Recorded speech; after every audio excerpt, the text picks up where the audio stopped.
E agora, pessoal, vamos para a parte prática, como eu falei para vocês. Também ali a gente conceitua muito, a gente topografa, classifica, entende como acontece, mas o grande X da questão é agora a gente manejar esses quadros, tá certo? Então vamos para o manejo desses pacientes. Um dos, Lá no final a gente vai fazer um fluxograma para a gente fixar e guardar tudo, mas a condição que vocês mais vão pegar, e aí eu digo todos nós, médicos emergencistas, médicos ambulatório, médicos de posto, todo mundo vai lidar com essa situação da cistite não complicada na mulher jovem. Então, são pacientes que vão ter sintomas irritativos, então disúria, polaciúria, dor suprapúbica, urgência. Então, são coisas que a gente precisa entender que a clínica aqui é soberana de fato. Então, a gente precisa valorizar o sintoma do paciente. Tem, inclusive, estudos sobre isso, valorizando a queixa para dar o diagnóstico, confirmando com o diagnóstico laboratorial. Então, a gente, principalmente em pacientes que têm um segundo episódio, sem a gente necessitar de nenhum exame, a gente chega ao diagnóstico em mais de 93% das vezes. Então, sem errar. Então, é uma coisa que somente os sintomas urinários já nos autoriza a tratar essas condições, tá certo? Então, via de regra, gente, chegou pra gente esses pacientes, mulher jovem, com sintomas urinários irritativos, sem manifestações sistêmicas, a gente não vai pedir urocultura, a gente não precisa, o diagnóstico é clínico, então manda para casa, vou pedir um hemograma, um sumário, um PCR, não precisa, porque não altera leucograma ou PCR, não tem sintomas constitucionais, gente. Então, fiquem tranquilos para mandar esses pacientes para casa, obviamente, se não houver nenhum sinal de alarme, se não houver nenhum sintoma constitucional ou algo que gere uma preocupação maior, um fator de risco relacionado ao paciente, mas, via de regra, o tratamento é empírico. A gente vai fazer fosfomicina 3 gramas, dose única à noite, via de regra à noite, para a gente conseguir ter uma boa penetração na bexiga, que é quando a gente não urina, via de regra, durante a noite, para o antibiótico fazer efeito. Sulfa, metoxazol, trimethoprim ou nitrofurantoína por 3 a 5 dias. Então, esqueça daquele cipro, daquele norfloxacino. Vamos tratar uma cistite não complicada na mulher jovem. Então, a gente tem a fosfomicina, dose única, sulfametoxazol e a nitrofurantoína, tá certo? Outras coisas também, quando a gente vê em cistites não complicadas, lembrem disso. Existem as infecções complicadas, que eu já mostrei para vocês lá atrás, e existem as infecções não complicadas, que são todas as cistites, tá certo? Mesmo que ele esteja numa população especial, então sexo masculino, idosos, gestantes, diabetes mellitus, procedimentos recentes no trato urinário. Então, por si só, esses pacientes a gente precisa ter um olho mais atento. Então, a gente precisa suspeitar de envolvimento renal ou prostático. Então, é um paciente que a gente precisa estar mais atento a essa população especial, tá? Então, nesses pacientes, a gente pede uma orocultura, porque se houver falha ou se houver complicações, a gente vai estar mais embasado para tratar esse paciente. Mas também, gente, a escolha do tratamento é a escolha do tratamento empírica com nitrofurantoína, com sulfametoxazol, com fosfomicina. Então, a gente vai tratar com uma mulher jovem. Se a gente for uma infecção em homem, via de regra, a gente trata por 7 dias, tá certo? E aí, obviamente, que não vai entrar a fosfomicina como opção. E a cultura de controle, a gente não precisa fazer. Então, a gente não precisa de um controle de cura, somente apenas se os sintomas persistirem, tá certo? Então, a cistite não complicada numa população especial, como eu falei, homem, idosos, gestantes, diabetes. Então, procedimento recente do trato urinário são pacientes que a gente consegue manejar ambulatorialmente, mas a gente precisa ter uma atenção maior. E aí eu vou falar para vocês de uma condição que todo clínico, todo geriatra, principalmente, é uma área que a gente tem muito respaldo para falar também, assim como eu acho que a nossa população tem muito risco de ter a cistite recorrente, a ITU de repetição, entre aspas. Então, ela é definida com mais de 3 ou mais episódios em um ano, ou 2 ou mais episódios em 6 meses, tá certo? Então, teve 2 episódios em 6 meses, você já tem uma cistite recorrente. Então, sempre, gente, sempre a gente vai orientar mudanças comportamentais. Então, alteração daquela higiene, aquele hábito miccional. Então, são pacientes que a gente precisa orientar uma ingesta hídrica maior, a gente precisa orientar para esse paciente também não segurar a urina, enfim. Suspender espermicidas é mandatório em pacientes que estão tendo infecções urinárias, porque, como eu falei, os espermicidas, eles alteram a flora vaginal, gente, eles quebram barreira, eles quebram a flora natural, então eles começam a selecionar as bactérias mais patogênicas. E também o meato uretral é alterado. Diurese pós-coito, a diurese após a relação sexual deve ser encorajada, principalmente em pacientes que tiveram introdução sexual recente e estão apresentando infecção urinária. Então, sempre para estimular para esses pacientes fazerem uma diurese após a relação sexual. Mulheres na pós-menopausa, como eu falei para vocês, existe a condição da vaginite atrófica nesses pacientes. Então, são pacientes que, via de regra, tem alteração tanto da flora quanto da anatomia dessa região. Então, aqui não estou falando em tratamento sistêmico, tá, gente? Que a gente vai implicar um risco aumentado para esse paciente de complicações relacionadas à medicação, mas uma avaliação ginecológica para a indicação de estriol tópico, tá certo? E as profilaxias são muito conhecidas, que a gente sempre discute. As profilaxias, geralmente, gente, a gente faz por 6 meses, tá certo? Não menos que isso. A gente precisa tratar por 6 meses.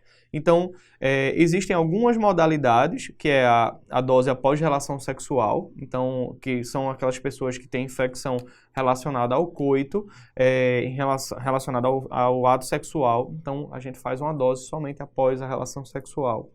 Dose diária noturna, que é justamente em pacientes que não têm associação com a atividade sexual, tá? Então, são basicamente essas duas modalidades que a gente usa. Lucas, como é que a gente, em relação ao cranberry, Lucas, em relação ao lisado bacteriano, que são as vacinas que a gente toma, que é lisado de Escherichia coli. Veja só. A gente não tem robustez científica sobre isso, a gente não tem evidência de que isso é o que vai mudar o curso da ITU de repetição, tá?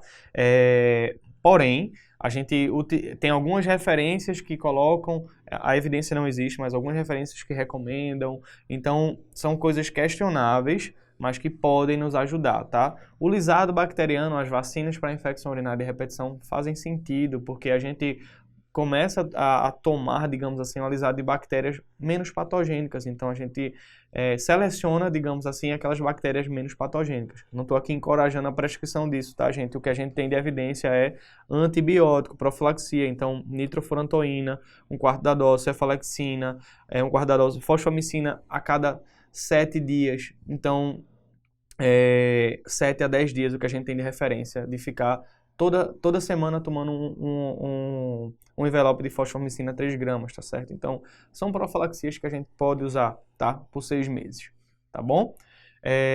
E aí a gente vai agora falar de pielonefrite não complicada. Gente, muito cuidado com essa definição, porque a gente consegue sim manejar algumas pielonefrites de forma ambulatorial, tá? Mas a gente precisa também entender que algumas referências já colocam pielonefrite como um quadro de infecção complicada. Então, pielonefrite vai ser caracterizada por febre, calafrio, dor lombar e a manobra de Giordano positivo, tá? Então, fica ligado, gente. É punho-percussão, não é pra gente dar o tapão, que aqui, se o Giordano não foi positivo, agora tá? Então, nesses pacientes que têm clínica de infecção urinária, que a gente topografou já anteriormente, que é a infecção urinária alta, urocultura em todo mundo, Indicação de internação, paciente que está vomitando, está toxemiado, paciente que a gente não sabe, a gente tem dúvida em relação à aderência, contexto social, contexto econômico e contexto do próprio paciente e incerteza quanto ao diagnóstico, ou seja, a gente precisa saber se ela não está com uma ITU complicada, se ela não está com alguns fatores obstrutivos, então a gente está com dúvida em relação ao diagnóstico interna para manejar esses pacientes, tá? E obviamente em populações de risco, tá? Então a gente vai internar esses pacientes para manejar internado.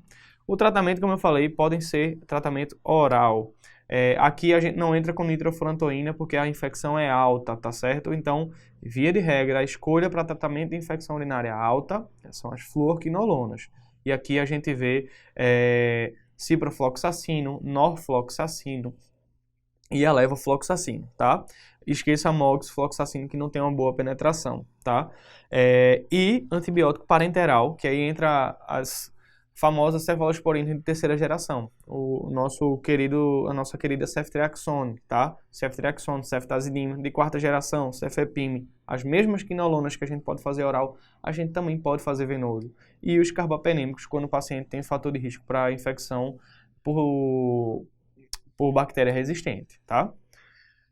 ITU complicada. Então, nesses pacientes, seja eles sintomas altos ou baixos ou inespecíficos, e aqui eu vou fazer um chaveamento, tá, gente? Delírio. Muitas vezes na prática clínica da gente, a gente vai ver pacientes idosos ou pacientes idosos demenciados que não tem como referir uma queixa de forma precisa. A gente vê somente queda do estado geral, a gente vê somente inapetência, desidratação.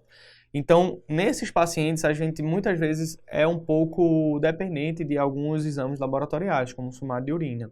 Então, se a gente tem condições como essa, via de regra, a gente tende a tratar. Mas digo mais, muitas dessas condições que a gente identifica com sumário alterado, uma urocultura positiva, muitas dessas condições são somente pela desidratação. Então, esse delírio é muito mais pela desidratação, o paciente com baixa ingesta hídrica, do que propriamente pela infecção. Mas, via de regra, ITU é uma causa conhecida de delírio, uma causa para a gente rastrear no delírio também, tá? Nesses pacientes que têm ITU complicada, como eu falei, seja ela baixa, seja ela alta, seja ela com sintomas inespecíficos, nessas populações especiais também, a urocultura é mandatória, tá? Nesses pacientes, alguns deles, muitos deles, a gente precisa fazer uma estratificação laboratorial e algumas vezes a gente vai conseguir encontrar leucocitose com desvio, PCR elevada, tá? Então, nesses pacientes que a gente falou lá atrás, que tem infecção urinária complicada, são pacientes que têm um cálculo renal, um paciente que tem uma nefrostomia, que tem um duplo J, esses pacientes, eles via de regra, eles têm ITU complicados e precisam ser tratados por 7 a 14 dias, tá? Então, são pacientes que a gente precisa tratar com cefalosporinas ou quinolonas, tá bom? E aqui, como eu falei para vocês anteriormente, quando a gente trata de ITU complicada, gente, então, paciente que tem, que a gente vê que tem fatores de risco para multidroga resistente, tá certo? Então, paciente que teve infecção recente, uso recente de antimicrobiano, esses pacientes, a gente tem fatores de riscos para ter bactérias resistentes.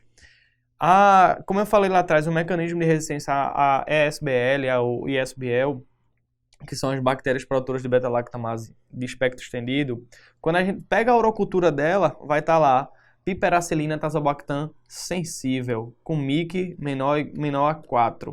Sempre vai estar lá isso. Então, mas a gente tem que saber que isso é a urocultura in vitro e in vivo, a piperacilina para o ISBL não é uma opção, tá, gente? Então, via de regra, a gente trata com carbapenêmico, ertapenem, o meropenem. Então, são medicamentos que a gente usa justamente para essa população. Só que aí a gente vem para um plus, que são as bactérias KPC, tá? São as bactérias produtoras de carbapenemase. Então, o carbapenêmico para elas já era.